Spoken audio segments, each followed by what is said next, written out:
going to open the floor for a little bit, and if you have a question on a general nature and Tim can answer it now before we go to the next speaker, you have an opportunity. If you think of something later, we'll come back and have some opportunity after the lunch as well. But is there anything that's hot on your mind? I've been here for about 9 years now, and when we used to come into Cookstown from the south, you saw Cookstown. Now you see the Great Big Subdivision, and there's nothing designating Cookstown as a heritage village. We used to be 1,400 people. Are we now talking 5,000? I'm hearing that number going around. Not necessarily 5,000, but there is a boundary for Cookstown that was established quite some time ago called the settlement boundary. So Cookstown's remained static in recent memory, mainly due to limitations in servicing at the sewage treatment plant. So it's been a blessing for Cookstown. It's been a blessing for preserving the heritage and minimizing that change, just because physically it hasn't been able to be accommodated. There were certain upgrades that were done to the water supply that allowed those subdivisions to go ahead. There's upgrades to the sewage treatment plant that we've been talking about as well to grow that plant.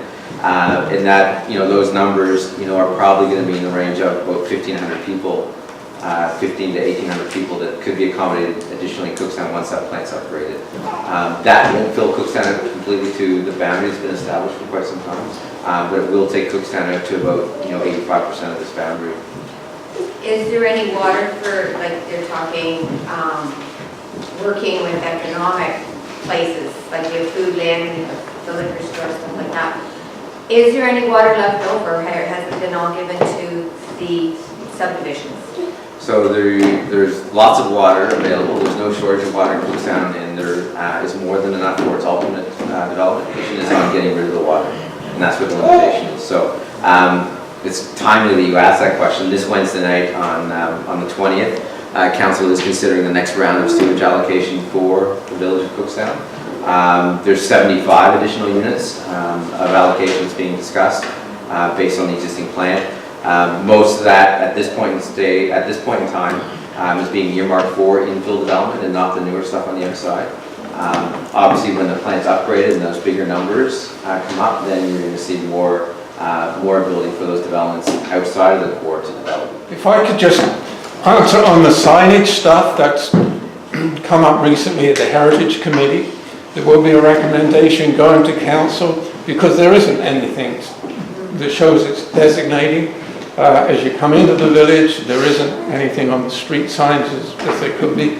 So the Heritage Committee is looking at this. And if you've got good ideas like that, bring them to any member or phone up the town hall and say, I've got an idea, can you forward this to the Heritage Committee?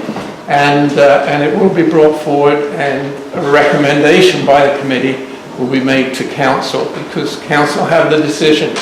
The committee make recommendations. So there is a mechanism in place, and we are working. That's good observation, and thank you. Okay. The other question I had, sorry, just 1 second. When I've gone to other heritage villages like Markham and Cottageville and stuff like that, they have signs on the heritage homes, they list the dates and stuff. Who is responsible to get those, like price-wise? Oh, sorry, thanks for that. This is, it's becoming a bit of an emerging issue. Actually, it's something that the Heritage Committee is now talking about. We have don't have a signage in place for the HCD yet, but that is something that the committee has actually talked about, and we think it's a great idea. So certainly look for something hopefully in the near future, but it's still in the development stages right now. So. Okay, but I was thinking for the individual homes, because people are not going to come to Cookstown to see the light supply. It's been noted, so thank you. Good observations. Thank you. David, I'm sorry.